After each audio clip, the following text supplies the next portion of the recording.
Perkenalkan, nama saya Carolina Panameita Pramanto, saya absen 6. Kali ini saya akan menceritakan novel berjudul Hujan. Pas banget sekarang lagi hujan, jadi kalau misalnya agak berisik, mohon maaf ya.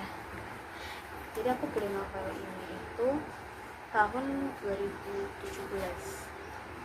Jadi aku beli novel ini karena iseng gitu kan. Terus aku pribadi itu nggak begitu suka sama cerita romance, karena pasti kalau baca tuh geli, kayak cringe gitu, tapi kayak kata gombal gitu, najis. Terus aku iseng baca ini kan, soalnya nggak tahu kalau ini romance, soalnya di sinopsisnya cuma gini, kayak ada tulisan tentang persahabatan, tentang cinta, tentang melupakan, tentang hujan, tentang perpisahan. Di belakang bukunya tuh cuma ada itu doang kan, kayak kayaknya bagus nih, menarik gitu kan. Jadinya jadi aku bisa aku baca waktu itu, dan ceritanya memang bagus. Oh my god, sampai sekarang aku masih ingat ceritanya secara garis besar karena aku baca tahun 2017, dan aku gak berani baca ulang karena aku sempat baca gitu kan bagian prolog, terus kayak aku gak kuat, kayak aku mengingat momen-momen di dalam cerita ini gitu loh, karena emang se-memorable itu. Jadi kayak yaudah deh, aku menceritakan seingatku aja. Jadi kalau misalnya ini kayak terlihat lebih singkat atau gimana ya, mohon maaf gitu, mohon maaf banget kak. Jadi di prolog ini itu ceritain si Lyle yang lagi di ruangan gitu, dia tuh mau menghapus memorinya, dan karena dia tuh ditemani sama dokter namanya Elia. Nah di sini itu kayak ya awalnya si Lyle cuma diem doang, kayak diem gitu sama Elia, diem karena pas itu dia masih kayak depresi gitu loh, kayak karena itu dia mau ngapus ingatannya. Terus karena kitanya diem aja lalu kan sama si dokter Eli, akhirnya yaudah deh langsung aja kayaknya langsung cerita gitu. Terus selama cerita itu kayak ada dua tipe kabel, jadi itu di latar ini tuh tentang masa depan. Kayak di saat ini tuh canggih-canggihnya lah, kayak LCD, terus bahkan ini tuh kayak dari lantai itu bisa muncul meja, bisa muncul apa gitu, kayak robot di mana-mana, terus canggih gitu. Jadi sini tuh kayak dipakein semacam apa ya, kayak itu lingkaran atau apa, terus nanti dalam tablet yang dibangun sama si Ali itu bakal ngeluarin kabel warna biru sama merah. Kalau warna biru itu kabelnya tuh yang baik-baik, baik, sedangkan kabel merah itu memori yang tidak baik atau memori yang buruk. Terus pas mulai cerita langsung kabelnya merah, biru itu siap-siap merah. Jadi ceritanya awal permulaan permasalahan ini tuh pas Lyle mau masuk sekolah, itu tuh hari pertama Lyle masuk sekolah gitu. Nggak tahu sih, aku lupa pakai juga itu kayak kesilannya tuh kelas berapa. Pokoknya situ Lau sama ibunya tuh lagi ada di stasiun bawah tanah gitu kan, mau berangkat sekolah, itu juga mau berangkat kerja. Di situ adegannya tuh si ibunya lagi beli minuman kaleng gitu, terus dia sambil nelfon bapaknya si Lau. Dan nelponnya itu dia pakai anting, jadi kayak dia ngeklik antingnya itu kayak udah bisa berhubungan dengan bapaknya itu. Bahkan kayak layar di jamnya tuh bisa dilihat di namanya tuh bisa buat bayar minuman kaleng yang dibeli sama ibunya gitu loh. Terus akhirnya mereka masuk ke kereta bawah tanahnya lah kan. Dalam kereta bawah tanahnya pasti rame. Terus di sana tuh kayak di layar di atas kayak kursinya tuh biasanya kalau di zaman sekarang tuh munculnya kayak iklan-iklan produk-produk gitu kan, sedangkan itu kayak layar LCD yang menampilkan iklan di TV. Jadi iklan di acara itu kayak merayakan bayi ke berapa ribu gitu. Aku baru di dalam. Terus kayak wawancara kayak bagaimana pendapat Anda tentang bumi ini sekarang. Terus ada kayak si narasumber bilang kalau sepertinya bumi ini terlalu banyak manusia gitu, terus kayaknya sebentar lagi Tuhan akan menyapu bersih manusia gitu, kayak memulai ulang soalnya udah sebanyak ini gitu.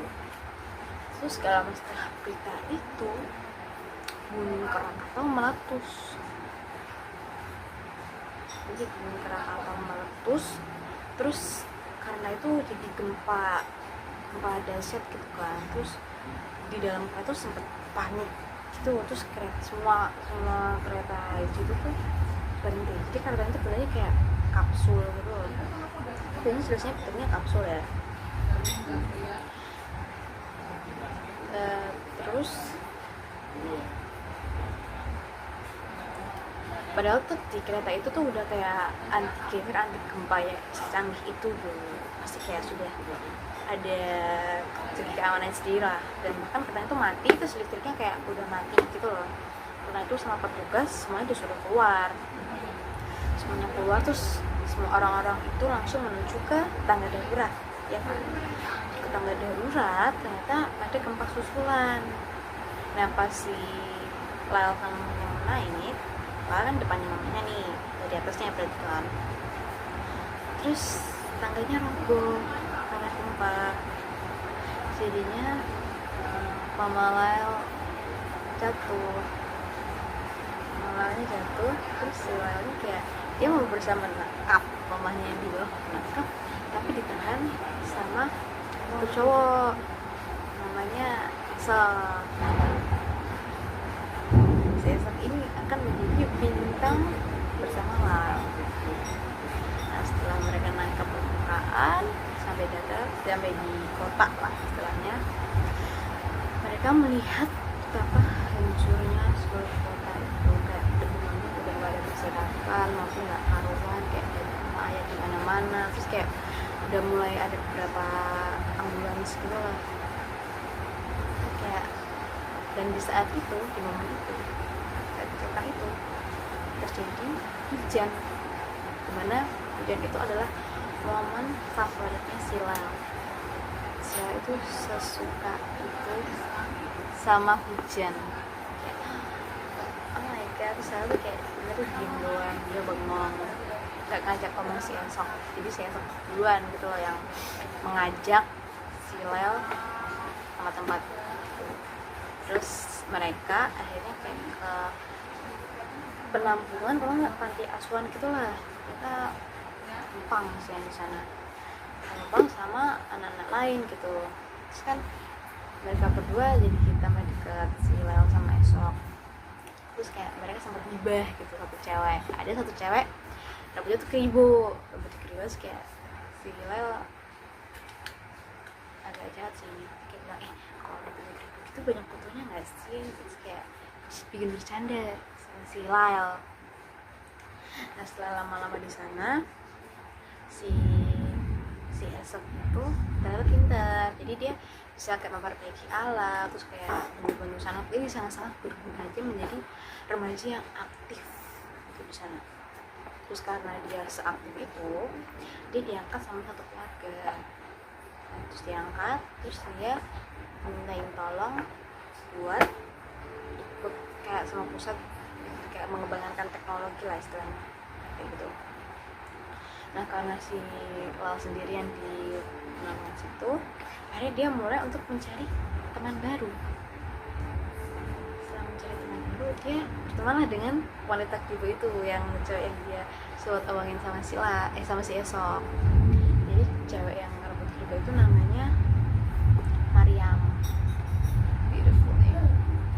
Namanya Mariam. Mereka jadi tambah deket gitu kan. Terus karena si Lyle sama Esok itu jauhan, mereka nyempetin kayak saling berhubungan. Jadi kayak pakai tablet gitu loh, terus kayak saling call gitu loh. Walaupun itu ya tetap jarang banget untuk berhubungan gitu kan. Terus karena si lainnya juga sedang overthinking, kayak aduh ini Esok gak ngabarin gua gitu. Kayak aku harus ngapain, kayak dia skip gitu kan. Akhirnya dia memutuskan untuk join organisasi relawan gitu sama Mariam, dan mereka jadi relawan paling muda di situ.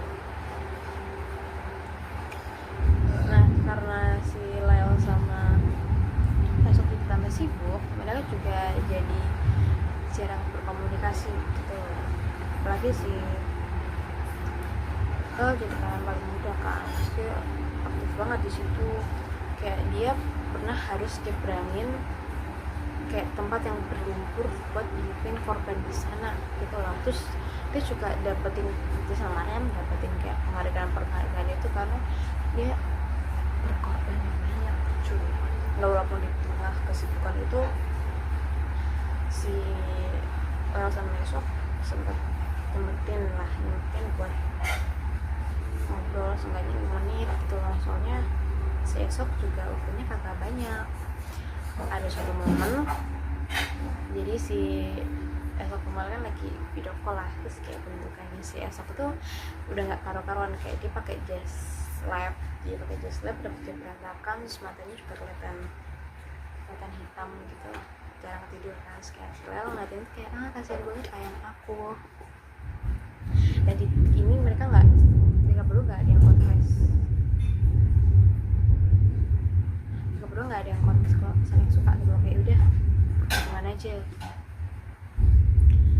Terus setelah itu juga si Lel sibuk, terus sampai sempet ke berhubungan sampai 1 tahun. Kita nggak saling berkomunikasi sama sekali. Kasian banget ya.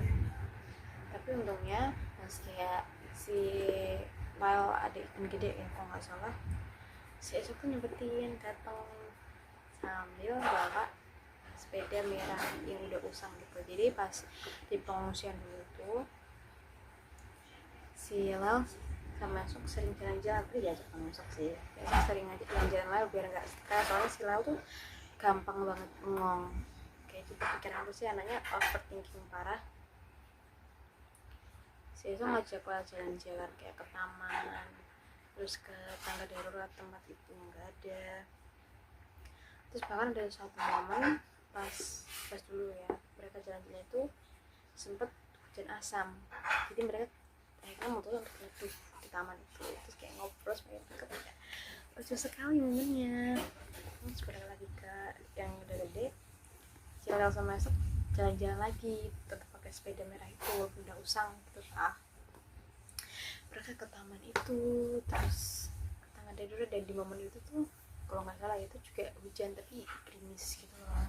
Kayak si Lel seneng banget, jadi kayak aku disambarin sama Esok, so akhirnya bisa ketemu sama Esok lagi.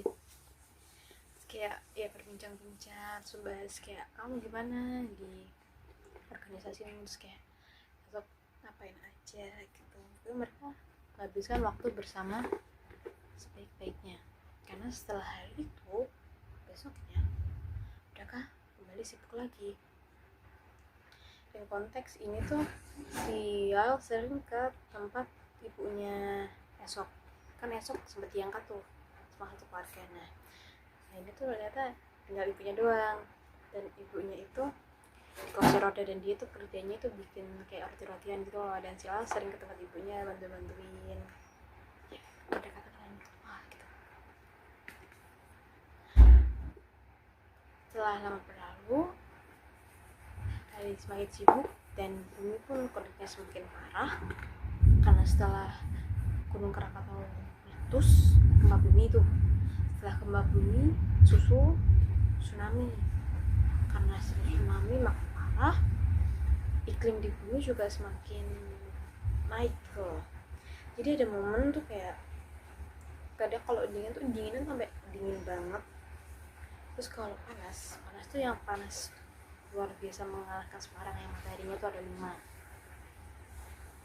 Dan karena iklim yang seperti itu, otomatis si Lyle tambah sibuk dengan mengurusi orang yang terkena bencana-bencana kayak sana kemari sama si Mariam.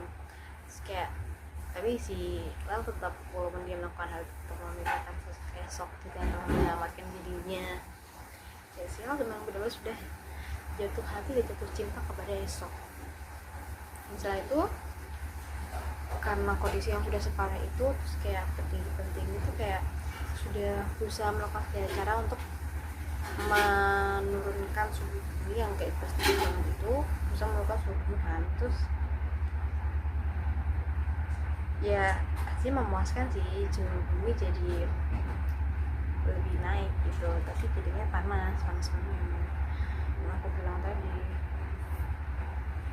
Terus karena itu, terus kayak para pusat itu kayak udah kayak ini kiamat nih, bumi udah nggak bisa tolong lagi.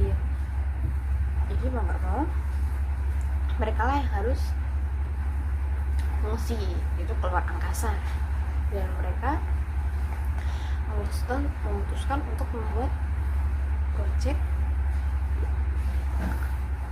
kapal luar angkasa gitu loh, yang bakal diisi sama beberapa manusia di bumi, dan itu tipiknya tuh random gitu loh. Dan karena si Esok ikut ambil bagian di dalam itu, jadinya dia dapat 2 tiket. Itu tiket buat dia sama tiket buat si Leo, maunya sama dia kan. Nah karena si Esok itu famous, dia pintar kan, masih muda pintar, terus kayak baik, dia jadi dikenal banyak orang, dia dikenal wali kota, dikenal semua petinggi lah. Terus akhirnya si wali kota nih, dia mengundang Lau untuk makan antara situ makan atau enggak emang si wali kotanya pribadi ngomongin si Lau.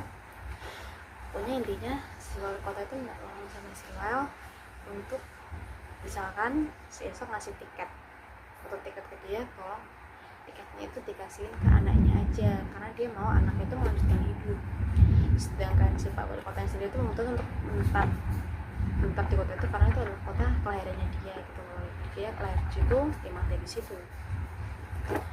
Ya Leo emang ngiyain aja karena dia kan kayak oh iya ngerti, iya deh kasihin ke anakku. Ya, sebenarnya walaupun si Leo iya aja, tapi kayak agak ih sampai lo, kayak dia mikir masa si Esok bakal sama anaknya Paul Kota di kapal, sedangkan dia sendirian gitu sama Ramsey di bumi. Ya kondisinya udah separah itu kondisinya, tapi dia karena dia udah dewasa kayak dia ngapain kayak oh iya deh, iya kalau si Esoknya ngasih tiketnya ke dia, kalau enggak ya nggak tahu Pak. Setelah Pak Wali Kota nemuin Lyle, setelah ngeiyain, lalu kembali ke aktivitas biasanya kan, dia sama si Maria mau lanjutin berorganisasi lagi, sebentar lagi. Terus si Lyle itu masih menunggu kabarnya si Esok, kayak pesan-pesannya dia, walaupun mungkin mereka nggak sempet kayak misalnya video call atau nggak sempet ketemu. Si Esok tuh sempet ngabarin si Lyle gitu, kayak pesan teks singkat gitu. Kayak pernah pas si Lyle ada di kayak misalnya daerahnya tuh pelosok gitu yang udah hancur, terus nggak ada sinyal, kayak terus pas si Lyle-nya pas mau tidur dia ngecek HP, terus ternyata si Esok ngechat gitu, kayak dia bilang dia tuh kalau di tempatnya yang lain itu lagi nggak ada sinyal. Kayak terus kayak si Esok ngabarin bla bla bla, terus kayak Lelanya seneng banget, dia jadi tambah semangat gitu loh. Kayak si Lyle tuh sesayang itu sama Esok, si Esok juga sesayang itu sama Lyle, tapi mereka masih belum saling mengungkapkan gitu loh. Ya nggak berani selama itu aku gini itu nggak ada di selama di buku ini, di bab ini, di momen yang aku lagi ceritain itu tuh nggak ada yang bilang, nggak ada yang mengungkapkan gitu. Terus sampai hari pas pengumuman siapa aja orang yang bakal ke kapal luar angkasanya itu, Esok masih nggak ada kabar, kayak istilahnya udah belum gak tenang, kayak dia overthinking, kenapa sih esok gak ngabarin aku. Terus kayak dia kan nanti menunggu kayak dikasih tiket gitu loh kan. Itu sesuatu yang wow, kayak dia bener-bener jadi wanita terpilih, wanita yang dipilih sama si esok. Terus kalau esok kasih tiketnya ke dia kan berarti si esok emang udah mengungkapkan cintanya ke si Lyle gitu. Karena belum ngasih kabar, terus si Lyle-nya keluar juga ke Mariam. Si Mariam nenangin gitu, kayak sabarlah, Sesuk kan sibuk, kamu tuh sendiri Sesuk kayak gimana, gini kamu kan juga misalnya kayak kamu kan suka banget cinta gitu sama si Esok, sabarlah dikit, tunggu, pasti si Esok datang ke kamu terus ngasih tiketnya. Kalau udah ngasih juga pasti bakal ngajak sesuatu gitu kan. Tapi emang si LT punya yang gak bisa diem, terus overthinking, kepikiran aneh-aneh, dia udah stres banget, dia udah putus asa. Akhirnya dia memutuskan untuk ke psikolog itu, dan pasti ke psikolog terus dia cerita ini nyambung sama bagian awal di buku ini. Momen pas dia psikolog terus dia kayak cerita gitu loh. Terus karena si Lala cerita itu, si dokter Helianya ngomong, oh jadi kita bakal mati ya di sini, terus kapal angkasnya bakal berangkat sebentar lagi. Terus kayak si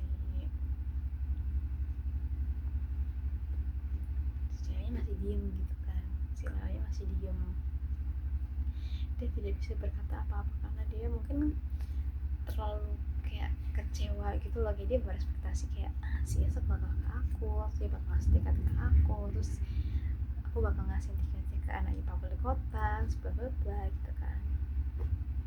Tapi ternyata dia belum melihat kabarnya si Esok. Kayak dia kecewa banget, kasihan banget. Dan padahal di luar tempatnya si Lyle itu, si Esok tuh datang ke tempat situ. Kayak si Esok tuh sebenarnya dia sempat ngubungin si Lyle kan, karena pas ceritain itu tuh berjam-jam gitu loh ya. Jadi berapa tahun kan itu bener-bener sedetail itu diceritain di sama ke dokter Eliahnya. Terus kayak karena si Esok ngubungin si Lyle gak bisa-bisa, masa ngubungin si Mariam dong. Dan pas hubungin Mariam bilang kalau Lyle tuh gini, kayak dia sudah menyerah dengan hidup, terus dia mau melupakan ingatannya yang jelek-jelek. Terus mendengar kabar itu kayak si Esok langsung panik, dia langsung ke tempatnya si Lyle gitu kan, ke tempatnya si Lyle. Terus kayak keluar kayak mana Lyle, pas masuk ke si kayak rumah sakitnya tuh kayak langsung keluar mana yang Lyle gitu kan. Terus ke tempat si Lyle itu lagi mau menghapus ingatannya gitu kan. Nah pas si Esok datang itu, dokter Alia udah mulai menghapus kabel-kabel merahnya si Lyle. Pas mau ngapus juga si dokter Alia nanya, kamu yakin mau ngapus? Soalnya kalau kamu ngapus kabel merahnya, kemungkinan besar kau bakal lupa sama Esok gitu. Terus kayak si Lyle kayak iya aja karena dia sudah seputus asa itu. Karena aku jalannya kayak biasa aja gitu kan, tapi dalam buku ini benar-benar sedetail itu nyeritain tentang pas dia di organisasinya. Terus kayak aku cerita dia sempet kuliah juga, kayak pendidikan beasiswa gitu lah, karena dia menjadi sukarelawan yang gajinya bagus gitu lah. Terus setelah itu pas lihat si Lyle mau dihapus ingatannya, si Esok keluar kayak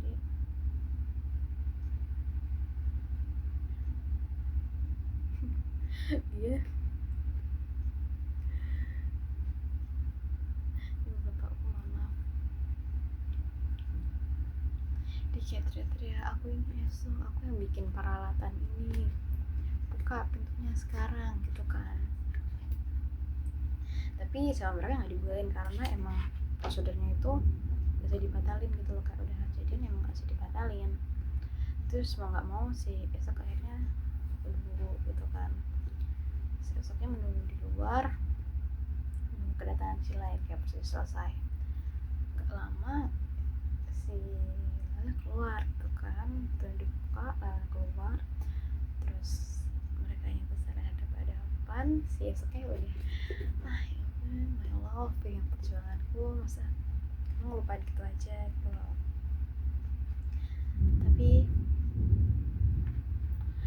Tapi si Lelnya pas ngeliat esok, dia langsung panggil namanya kayak esok gitu, dipanggil. Esoknya mah kaget gitu aja, kaget kayak lah, kamu masih mengingat, tapi ini batin doang, kok kamu masih ingat aku gitu kan. Dan ternyata kayaknya dokter Elianya dia yang ngejelasin kalau misalnya antara daerah mereka emang dijelasin aja gitu, kalau yang dihapuskan emang memori jeleknya atau memori kabel merahnya, cuman di kabel birunya itu masih ada ingatannya si esok gitu. Jadi Sila masih bisa ingat esok kayak pas di taman, pas mereka jalan-jalan, terus pas si esok nyamperin Lyle, terus pas esok ngechat Lyle gitu kan, bener-bener momen kebahagiaan gitu. Apalagi pas lagi hujan terus esok sama Lyle nemenin Lyle itu kan, itu momen terbahagia Lyle mungkin setelah kecelakaan itu. Setelah tahu masih ingat sama esok cerita sama Lyle, aku mutusin buat ngasih 2 tiketku itu ke anaknya wali kota sama ibunya. Terus kayak mendengar kabar itu, si Lyle-nya langsung seneng dong. Terus setelah itu beberapa hari setelah kapal luar angkasanya itu naik gitu ya, naik ke permukaan, suhu di bumi juga jadi makin panas itu bener-bener panas sampai lu bisa metong gitu. Dan di terik matahari itu mereka ngadain pernikahan, jadi esok putusin untuk menikahi Lyle, langsung nikah. Dan mereka tahu setelah pernikahan mereka bakal mati di bumi, jadi kayak mereka mati mah nggak apa-apa, yang penting mereka berdua. Terus selesai, jadi begitu ini selesai.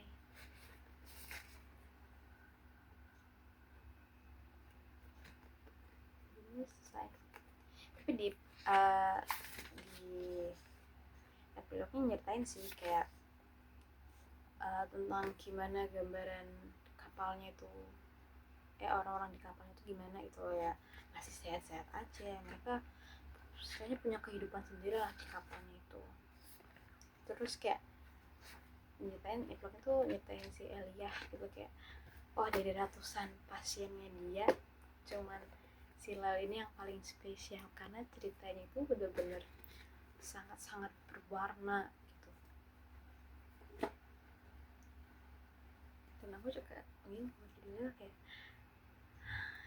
mungkin trauma parah, tapi kayak lo bakal mati di bumi dan lo tahu itu, tapi lo nggak peduli, yang penting lo sama pasangan lo. Itu sangat-sangat luar biasa sih ya. Mungkin segini aja bisa aku ceritain, maaf banyak kekurangan, ini namanya manusia, mohon maaf. Kalau misalnya kalian mau baca silahkan baca, kayaknya ada di PDF sama di Gramedia masih beredar. Sampulnya ada nggak ini, sampulnya ada gambar payung sinar hujan gitu, tapi nggak tahu kenapa aku prefer motif yang ini karena ini mengingatkanku dengan esok. Saya nggak suka sama esok. Sekian dari saya, mohon maaf ada kekurangan. Sekian, terima kasih sudah menonton. Jangan lupa baca bukunya, harus banget baca bukunya karena kalau aku udah ngerjain gak bakal asik. Terima kasih.